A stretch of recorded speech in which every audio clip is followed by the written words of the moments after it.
right, and radio style. Thank you all for joining me again on this fabulous adventure we were going on. So dancing into the light, one, I love Phil Collins, so it really doesn't matter really what song I'm playing. I'm going to dig it regardless. But that song does have a little bit of a tie-in to what we're doing here. Once we've finished this entire journey, I guess, for lack of a better way to put it, heading in through our chakras and learning all about them and the fun that goes along with that, we get to experience dancing into the light. Because that kind of is. You just sort of have a different perspective on life, on living, and on what's happening and why things happen. And you know, I don't mean to oversimplify it, but at the same time, it's pretty much kind of how it plays out. So, pretty groovy stuff. So again, Dan radio style. This is the 7th chakra, or the crown chakra. I think I'm probably calling it crown chakra number 7 is probably the name. I don't know. We'll see what I actually title it when it's all said and done. And again, if you'd like to get in touch with me, there's a link, of course, below. I say below like I'm assuming you're sitting or watching the non-video video. But yes, get in touch with me, please, if you've got questions, comments, queries, any of those kinds of things, at spiritradiodanstyle@gmail.com. So, yes. All right, well, let's get right into the show. Try to get this one finished up for us. It's kind of an exciting, not kind of exciting. It's a really exciting chakra. It's really kind of touches upon the crown, kind of fits. I don't know. It's the way I'm looking at it right now. Anywho, 7th chakra, it's more commonly referred to as the crown chakra, and it is located above the top of the head. So if you were to stand straight up, imagine a small hole at the very top of your head. That is where the 7th chakra is located. Kind of like your pipe from above, if you will, straight in through the rest of them. Energy kind of, and I don't know if a lot of you know this or not, but energy goes through you. So it not only goes from upwards down, but it also goes from earth through you and up. Kind of cool how it works. So you've got energy going up and down and kind of, bringing it all together. It's good stuff.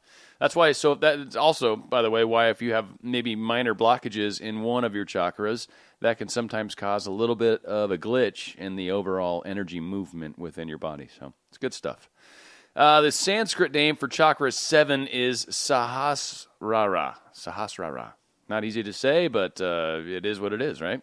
I actually had to look up how to pronounce that online. Some crazy, actually it was really cool, some meditation video, and the guy kept repeating that word. I'm like, well, that's how you say it, needless to say.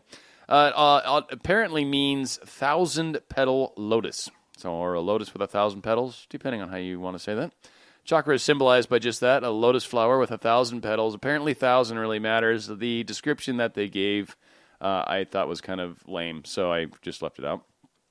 And personally, what comes to my mind, so you imagine 1,000 flower petals, lotus petals coming off a flower. My image is kind of more like a pine cone, so like the same concept if you're looking at it as a two-dimensional picture, except it's got that three-dimensional aspect where it's sort of coming out of the page a little bit. But the pine cone is also shaped like the pineal gland, and that is actually part of the beauty of the 7th chakra as well. And I've got a point to make on that here coming up shortly, but it's pineal gland and the, why can't I remember? Pituitary gland. There we go. The crown chakra is associated with the color violet. Some reference links to its color is white as well. One thing that's kind of cool about white is it is the combination of all visible colors. So that whole Roy G. Biv, red, orange, yellow, green, blue, indigo, violet. Violet being, of course, the color of the crown chakra. But when they refer to white, they're actually talking about all the colors. And again, I think that's kind of fitting because the crown is really the tip top of it all, if you will. So red at the very base chakra, moving up through all your different colors, your orange, yellow, green, blue, indigo, violet. You get to the top, all your colors mixing together, really get kind of a white light or a pure light kind of concept going on. Violet is the highest color in the light spectrum, so it represents the spiritual or higher self, represents wisdom, vitality, intuitive awareness, passion, and dignity. So it's good stuff in that regard. The verb that kind of covers the 7th chakra is to know, which isn't really a verb. It kind of is. I guess if you throw to in front of anything, it kind of works. But for a mantra, which is kind of interesting, we haven't covered all the mantras for all the chakras, but this particular mantra, there is no sound at all. You make no noise. It's just like that, very quiet. Yeah, no, there's no aum or ah or any sort of weird thing. It's just straight up just like that, very quiet. The element associated with the violet chakra is cosmic energy, although some references will say space or thought. I would actually argue that they're all very similar, kind of the same thing. And in fact, they say the first thing was the word, for you Bible scholars out there. The first thing was the word, and the word actually refers to the light if you dig a little deeper, or thought. And so they all kind of do tie together. There's some very, very old ideologies that go way, way, way back and kind of talk about that first moment within Genesis. It's kind of cool how they get into that. But anyway, don't take my word for it. As always, please look it up and come to your own conclusions. I'm just sharing stuff here. Let's see, space thought. We also experience this cosmic energy as white light as well, coming from inside of us. As I said, it's coming through us, certainly emulating? I don't know, I'm going to pretend that's a word. Coming from inside us, and it's, I don't know, it's kind of what that light, that energy that people feel. So we kind of, I think ultimately light is always passing through us. I don't think it necessarily comes from us, like it's being created from us. I think we're actually magnifying it. I think we're taking it and focusing it outward. I think it's always coming from above and below, if you will, and we can certainly take that energy and transform it, maybe make it stronger, amplify it, if you will, resonate. For those of you that are kind of familiar with the concept of resonation, you can actually strengthen it through those means as well. So it's kind of cool. Each chakra also governs particular areas of the physical body as well as our emotions. So in the case of the violet chakra, or the seventh chakra, or the crown chakra, it's typically associated with the pituitary gland and the pineal gland. One thing that's really, really interesting, and I kind of want to point this out, I have talked anyway, a lot about the changes that are occurring in the world today and how things are very different than they were years ago. If you look at some of the older people that have done studies or have written stuff on the chakras, Edgar Cayce was one that was exemplified in this particular article I was reading. They talk about how his article didn't mention the pineal gland, and whether that's right, wrong, or indifferent. I think the reason for it, frankly, is that at that time, back when Cayce was doing his readings and everything, very groovy in that matter, for that matter, the pineal gland was not a part of things yet. We were. It was the pituitary gland primarily. I think we still had the pineal gland. I think it's always existed inside our body, but it wasn't necessarily activated like it has become so lately. So the pineal gland, which again looks like a pine cone and has some amazing characteristics. Again, I recommend looking that up. If you guys want to study a little more about this chakra, definitely get into what the pineal gland's all about. It's fascinating reading. But yeah, so the fact is I believe the fact is that this has recently been turned on within ourselves, probably within the past, dozen plus years or so, and now it is more of a prevalent piece of our worlds than it used to be. So the pineal gland is located between the two hemispheres of the brain. It's just above the spinal column, so it's kind of back in there. Produces the hormone melatonin, and it helps us regulate our sleep. The pituitary gland is often referred to as the master gland, dun dun dun, because it controls the functions of the body's other endocrine glands. The pineal gland is also considered the primary link between the brain and our soul.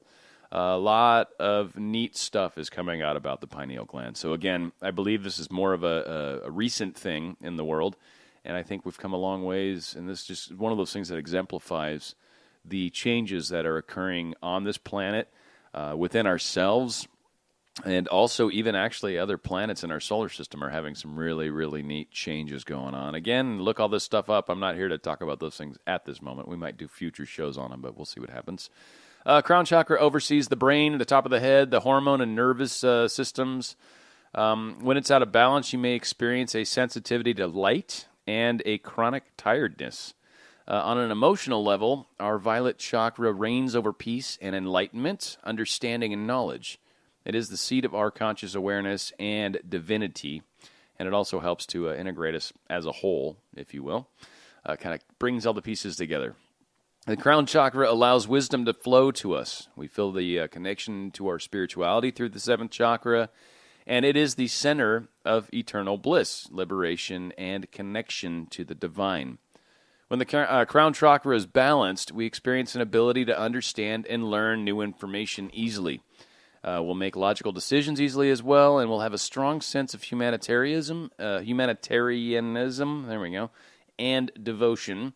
We also feel very open-minded and thoughtful, and are also a lot more connected to our spiritual nature. So we kind of learn to develop a trust in the divine through this chakra.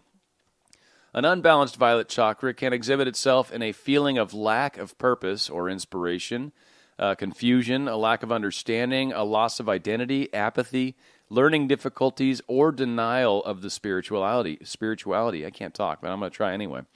If this chakra is overactive, you are probably intellectualizing things too much. You may be addicted to spirituality and are probably ignoring your bodily needs. So again, these things can spin out of balance, be it overactive or underactive, and so sometimes those sort of help you get an idea. If you can be truly honest with yourself anyway, they can help you kind of get an idea where you're at with the big picture. There are some gemstones that can help to balance the crown chakra as well, but one thing is be careful when messing with your crown chakra. Definitely do some reading. Find something that really resonates with you. Talk to your higher self, to God, whatever, to help show you in the right direction.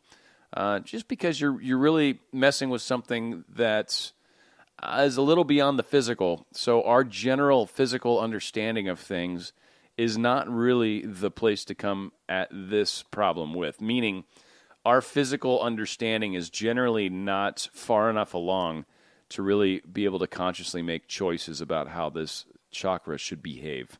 This chakra is generally operating outside of most of our understanding, so keep that in mind. But that all being said, clear quartz, white jade, and diamonds are always associated with the seventh chakra. Each of these are very, very powerful crystals and should be used with caution and guidance. Essential oils that can tie into the violet chakra include lotus or bilbenum. I've never even heard of that, frankly, but whatever, it's in there. The crown chakra is all about our spiritual nature and connecting with the divine. It's about selflessness, humanitarianism, and integrating the whole of who we are. The big life lesson that relates to the seventh chakra in this lifetime anyways is about experiencing the divine and learning to understand the divine meaning in life, the deeper meaning, God, any of those kinds of things that you are wrestling with. The seventh chakra is really where those things are kind of happening. And certainly your connection to divinity is what happens, again, through the pineal gland. You are going to experience that higher self, that higher nature, that Christ consciousness, that's actually through the sixth chakra, but that's going to come through the seventh, or God, or Buddha, or Holy Spirit, or whatever you call it, higher self, Mother, Father, God. There's a whole bunch of different names for very, very cool energies that you will connect with.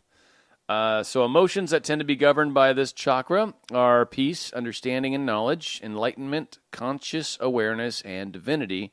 And really one of the biggest lessons, again, to kind of tie it all out, is the divine meaning of life. Really, truly trying to get in touch with the divinity that makes us unique, that makes us special. And I don't mean special necessarily amongst each other. I mean special in the sense of nature, in the sense of even other beings, for trying not to get too far into the crazy stuff. But we're a very, very unique specimen, and a lot of different beings, whether you believe this or not, are actually paying attention to us and to what's going on our planet at this time. And it's a pretty fascinating time to be alive on the planet Earth, frankly. And many of us chose to come here, especially those of you that might be listening to this show.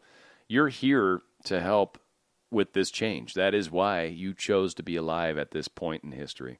So it's fascinating times. Hopefully these chakra videos, audios, whatever's, YouTubes, managed to help to some degree. Again, I just try to touch it, give a little brief synopsis, some of the overview, and I'm hoping some of you guys are going to go ahead and pursue further knowledge with this on your own. That's kind of the whole point, is to gain your own understanding of it. I don't really ever want anyone to just take my word for things. In fact, I was having a discussion with one of the guys I work with at a little fun job on the weekends, and I was trying to explain to him that I'm very much not into people taking me at my word per se in the regards of spirituality. I want you all to come to your own conclusions. Otherwise, I'm no different than like religions and all this other stuff, and I'm kind of adamant about being different than that. So hopefully I've made a difference and helped you guys find your way to the next breadcrumb, if you will. I don't know.